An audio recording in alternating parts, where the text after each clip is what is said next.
What's up everyone, it's Dakota and welcome back to another modern video, and today we're taking a look at Amulet Titan, and very fittingly we're going to look at it in light mode instead of dark mode because this deck hurts my brain just looking at this very bright white screen.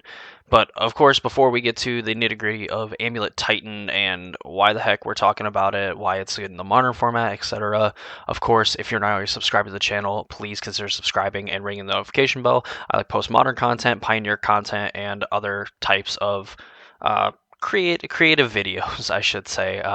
Which you should check out the Why Nobody Plays Jason the Mind Sculptor video. It absolutely blew up over the weekend, and while it's not a video that I'm necessarily proud of, because I definitely think I could have done some things a lot better, definitely worth checking it out. I mean, people seem to really like it, so let's kind of keep that trend going. Of course, as well, I have a Discord server that you can join. The link is in the description down below, and you can follow me on Twitch as well. Even though I'm going to be streaming more on YouTube, so definitely more important that you subscribe, ring the notification bell, so you know when I go live and when I post videos. Alright, now that the intro for the deck went shorter than the intro for, trying to market myself, I guess, let's look at Amulet Titan.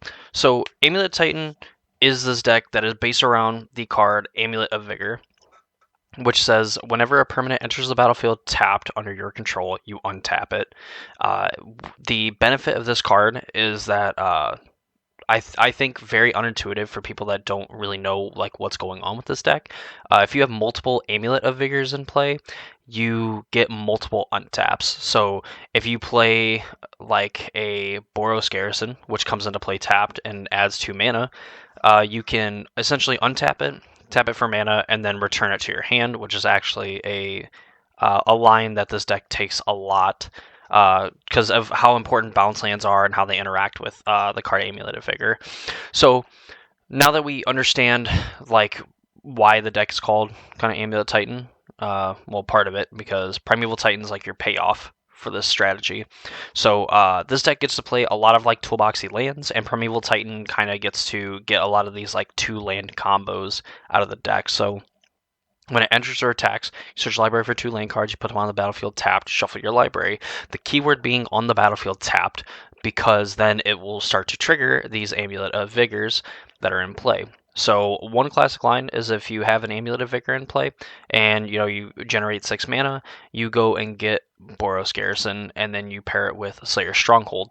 So conveniently, Slayer Stronghold has this activated ability of getting to pay a red and a white, tapping it to give a creature vigilance and 2 plus 2 plus 0, gains vigilance and haste until end of turn.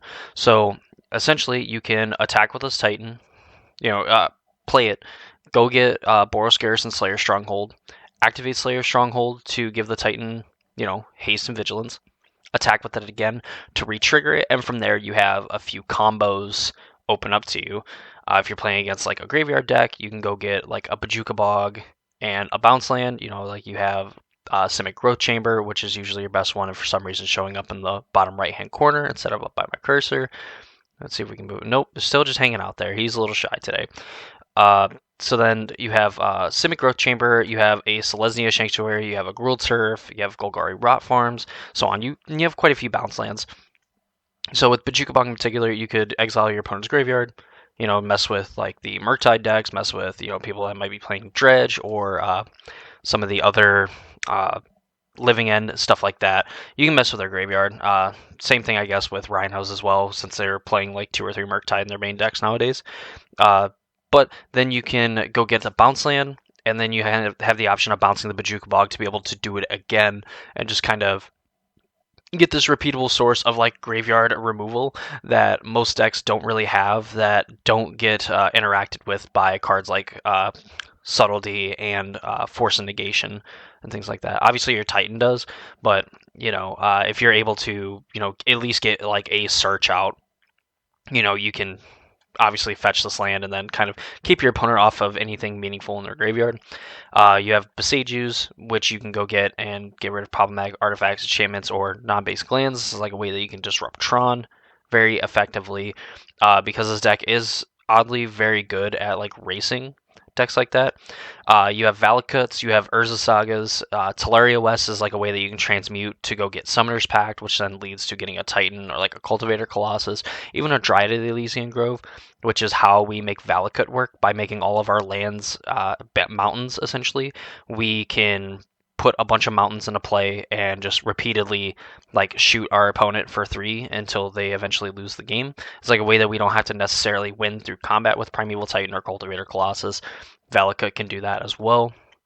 Vesuva lets you double up on some of your other key lands here. Usually, like with Vesuva, you end up, if you have like multiple amulets in play, you can go get Sunhome, Fortress of the Legion, and like Vesuva is like a way that you can end up like putting into play, copying a Boros Garrison, and getting like activating Sunhome to give a creature double strike, which is a way that you can essentially kill with like a Titan on the third turn of the game. And yeah, like this deck is very consistent in what it does. The whole game plan is just trying to get to 6 mana as fast as you can, and just understanding like the different lines and combos that you take once you kind of resolve a Titan and get things going. So we see that like there's an Urza Saga in the deck. This is one of the ways that you can just get an Amulet of Vigor from your deck and just kind of get going. Michelson's Garden, which is a relatively recent addition. Which I actually believe is probably pretty old at this point, but I guess not as recent as the One Ring, which every deck is just wanting to play the One Ring. Michelson's Garden allows you to pay X and tap it to have it become a copy of a non-token artifact you control with mana value X. So unlike a lot of abilities on lands, this doesn't let you like reactivate it. It's not like a Thespian Stage, where Thespian Stage can copy a land and then it gives it the Thespian Stage ability.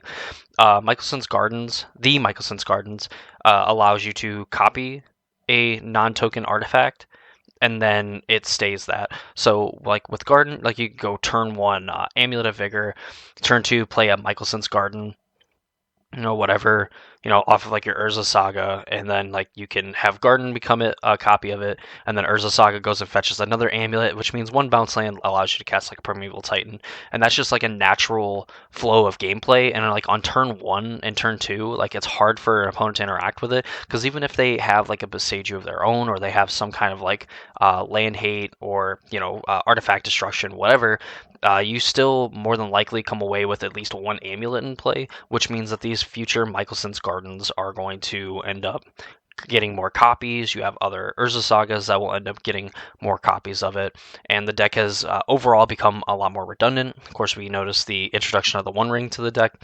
We saw this at the Pro Tour with Dom Harvey, who is an absolute master of playing the Amulet Titan deck. So if you like want further information of like watching someone play this deck, he is definitely the person to look at in terms of like play philosophy, cards to kind of play, what to cut, so on. So just a very smart human being and a very good Magic player, on top of being a fantastic Titan player.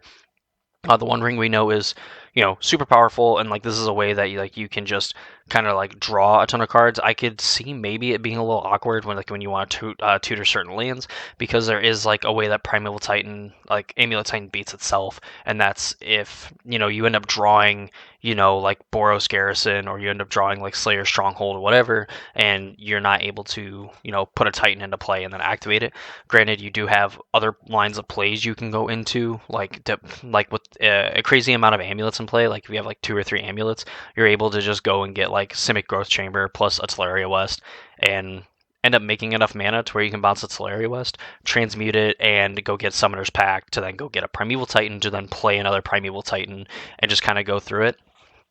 I believe I think you have to have 3 amulets in play, which will allow you to get like 2 or 3 Titans into play, which will allow you to activate Slayer Stronghold enough to attack for like 24 Vigilance Trample damage. Vigilance Haste Trample damage, which also allows you to search up a ton more lands, and then like you can Sunhome to double strike one of them, or 2 of them even. Like honestly, like the math is super complicated, and that's what makes Amulet Titan probably one of the hardest decks to play in the format currently, is that there are so many different lines of plays that you could go into, so many different lands that you could search on top of getting to 6 mana in the first place. While there is a lot of redundancy and it makes the deck look like it's really easy, definitely sequencing is super important, and while I am definitely not bold enough to make some sort of like guide on this because there's just so much stuff that is going on here, more than really I think any other modern deck in the format. Like there's some neat tricks for other decks that though it could instantly like raise like your win percentage playing a deck, just having access and the ability to know these things and how to play to them. And Titan just is a deck where it definitely rewards you for knowing, you know, the different lines of plays within the deck, but then also understanding what lines to take and just your overall like awareness and ability to identify what your opponent's doing, what they plan on doing, so on, and getting to the point where, you know, you can just make it essentially impossible for them to win the game. You know, like once you get like a Primeval Titan going, or like you go off with like a Cultivator Colossus, you're more than likely able to stick like a Dryad. You're able to get multiple Valakuts in play and kill your opponent that way, or just attack with big Titans and Cultivator Colossuses and just end the game that way. So overall, that's the Amulet Titan deck in like a nutshell. You know, it kind of became more of like a rambly type style thing, but really that's kind of what Amulet Titan is. And I think the most important thing is just knowing that, you know, you basically want to get amulets in play. You want to get to 6 mana as fast as possible, slam a Titan, and from there you just want to figure out exactly like what you want to do, what you want to go get, what you want to play around, so on. It's definitely a deck that rewards understanding the deck, understanding the format, and just overall getting like tons and tons of games in. You know, like the more you play with this deck, you will definitely get better, and that's just not from the natural, I guess, idea of like practicing more means that you will end up doing better. You will literally get better as a player simply for the fact that you will start to understand the lines and understand the different intricacies of the deck. And if that's something that interests you, I would definitely find anything about on Dom Harvey about Amulet Titan. I think he wrote like basically a novel of like a guide for this deck. So definitely, if you want more information like that, go ahead and check him out. We're going to try to get some gameplay of this where I don't look like a complete idiot playing this deck, hopefully this week. So if that's something that interests you, be sure to subscribe to the channel, ring the notification bell, and of course, follow on Discord as well. You know, all that great stuff. That's going to do it for me this video. I hope you all enjoyed it, and I hope to see you all in the next one.